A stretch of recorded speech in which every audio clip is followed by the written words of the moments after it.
लेकिन आइए कुछ और जानकारी यहां पर फटाफट से हम आपको दे देते हैं कि किस तरह से दरअसल सेना ने ये तख्ता पलट किया, क्या कुछ हुआ बांग्लादेश में। बांग्लादेश के सेना अध्यक्ष का ऐलान 48 घंटे में, जी हां 48 घंटे में, 24 से 48 घंटे में अंतरिम सरकार बनाएंगे। ये एक आर्मी चीफ वहां पर आकर कहते हैं। आर्मी चीफ के नेतृत्व में बनेगी सरकार, राष्ट्रपति से मुलाकात कर दावा पेश करेंगे, ये उन्होंने कहा। बांग्लादेश में सेना शांति बहाल करेगी, हिंसा से देश का नुकसान हो रहा है, किसी के साथ भी अन्याय नहीं होगा, देश सुचारू रूप से चलाएगी सेना। हिंसाग्रस्त जो भी इलाके हैं उनमें सेना की तैनाती है और सेना की तैनाती होगी जो भी इस तरह के संवेदनशील इलाके हैं। लेकिन क्या वाकई सेना इस स्थिति को कंट्रोल नहीं कर सकती थी? क्या वाकई इतने ज्यादा हालात ये बिगड़ गए थे इस तरह से कि ये कंट्रोल नहीं हो सकते थे? क्या इसको आखिर देखा जाए, ये देखने वाली बात है। लेकिन जो बड़ी खबर इस वक्त आ रही है कि किसी भी वक्त, अब देखिए जो जानकारी मिल रही है कि किसी भी वक्त अब शेख हसीना दिल्ली पहुंच सकती हैं। ये बड़ी खबर इस वक्त मिल रही है। कुछ ही देर में उनका विमान यहां दिल्ली लैंड करेगा, ये जानकारी मिल रही है। दिल्ली एयरपोर्ट पर कुछ देर रुकेंगी हसीना, फिर उसके बाद माना जा रहा है कि उनका वहां से वो लंदन रवाना होंगी। ये देखना होगा कि अब आगे क्या कुछ यहां रहता है। लगातार उनकी लोकेशन जो है वो ट्रैक की जा रही है। कुछ देर पहले ये बताया जा रहा था कि लखनऊ के ऊपर से उनका विमान जो है वो गुजरा था। दिल्ली एयरपोर्ट पर कुछ देर रुकेंगी, ये बताया जा रहा है शेख हसीना। हसीना ने भारत से राजनीतिक शरण नहीं मांगी है।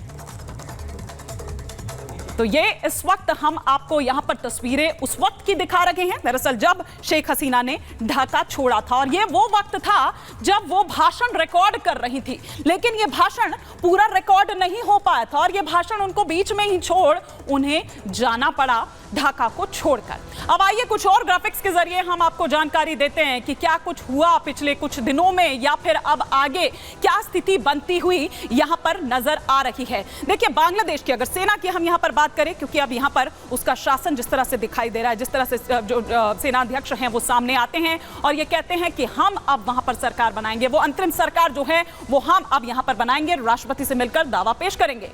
बांग्लादेश की सेना 37वीं सबसे शक्तिशाली सेना है। जी हां, तो बांग्लादेश की सेना जिसका पावर इंडेक्स स्कोर 0.587 है, ये हम आपको दिखा रहे हैं कि क्या ताकत रखती है दरअसल उसकी सेना। इस सेना में लगभग 1,75,000 सक्रिय सैनिक हैं, 281 टैंक्स हैं, 13,100 जो बख्तरबंद वाहन हैं वो हैं, साथ ही साथ 30 स्वचालित तोपखाने, 370 अगर मैं यहां पर बात करूं तो आर्टिलरी, 70 रॉकेट आर्टिलरी, ये उसकी सेना के पास है। बांग्लादेश नौसेना के लगभग 30,000 सदस्य इसमें शामिल हैं।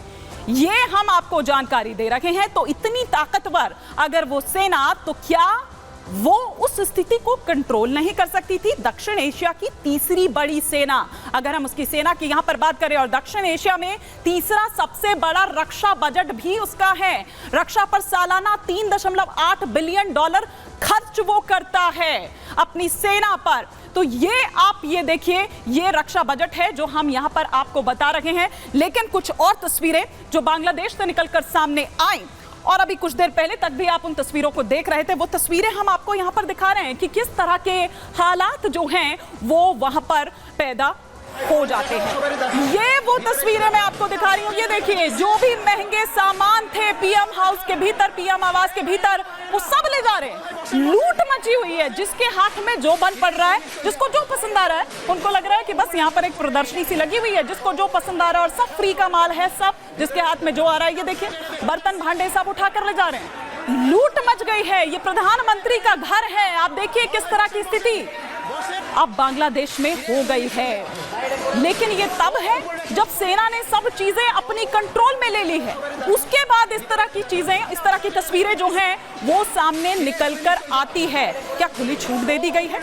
क्या इसको देखें, यहाँ पर कैसे घुस जाते हैं अंदर इतनी संख्या में, और फिर वहां पर लूटपाट मच जाती है। बर्तन भांडे, गिफ्ट, जो भी महंगे महंगे सामान वहां पर शो पीसेस हो, या जिसको जो समझ आ रहा है कि ये उसके मतलब का है, फोन हो, कपड़े लगते हो, सब उठाकर प्रधानमंत्री के घर से पीएम आवास में ये लूट मची हुई है।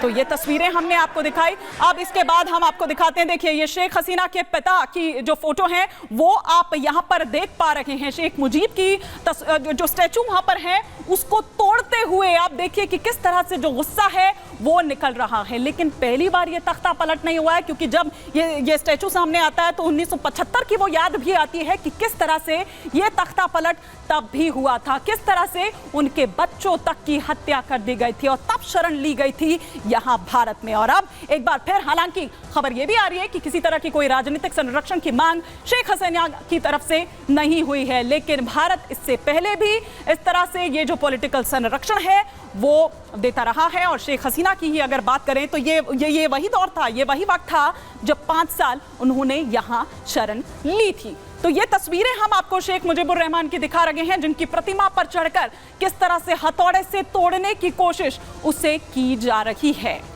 ये तस्वीरें बताती है कि किस तरह से लॉ एंड ऑर्डर पूरी तरह से चरमरा गया है बांग्लादेश में। तो ये तस्वीरें इस वक्त आप देख रहे हैं बांग्लादेश से, ढाका से, जहां पर शेख मुजीबुर रहमान की जो स्टैचू वहां पर लगी हुई थी उसको तोड़ते हुए नजर आ रहे हैं जो प्रदर्शनकारी हैं। किस तरह से उनका जो गुस्सा है, उनका जो आक्रोश है वो नजर आ रहा था। हम जल्दी से कुछ और जानकारी भी देते हैं और फिर उसके बाद गेस्ट हम अपने साथ जोड़ेंगे और उनसे हम इस पर और विस्तार से समझने की कोशिश करेंगे कि अब आगे क्या हम देखें, या ये जो हुआ क्या ये रोका जा सकता था, ये हम बात करेंगे। लेकिन शेख हसीना के पिता की स्टैचू आप देख रहे थे, शेख हसीना के पिता की हत्या कैसे हुई, फटाफट से एक सरसरी निगाह हम इस पर भी डाल लेते हैं। 1971 में बांग्लादेश को आजादी मिली, शेख मुजीबुर रहमान प्रधानमंत्री बने थे। सेना की एक टुकड़ी ने हालांकि विद्रोह कर दिया था। भारत ने रहमान के लिए हेलीकॉप्टर भेजा, भारत का हेलीकॉप्टर ढाका में लैंड कर गया। रहमान ने हेलीकॉप्टर में बैठने से इनकार कर दिया। शेख मुजीबुर रहमान ये बोले कि ये मेरे लोग हैं, ये लोग हमें नुकसान नहीं पहुंचाएंगे। भारत का हेलीकॉप्टर वापस लौट आता है। विद्रोहियों ने शेख मुजीबुर रहमान की हत्या कर दी। उनके परिवार के 18 लोगों की हत्या हुई थी। 15 अगस्त 1975 के दिन की ये घटना है। देखिए पहली बार में वो अंतरिम सरकार में वो उस वक्त आए थे, फिर उसके बाद जब वो आए 1973 में तो पूरी तरह से प्रचंड बहुमत के साथ आप ये कहिए कि वो चुनकर आते हैं। लेकिन फिर उसके बाद 1975 में दरअसल ये जो पूरा तख्ता पलट है वो होता है। तो ये हमने आपको बताया कि शेख हसीना के पिता की दरअसल कैसे हत्या हुई, क्या उस वक्त हालात बने थे और आखिर क्यों ये हत्या हुई। और ये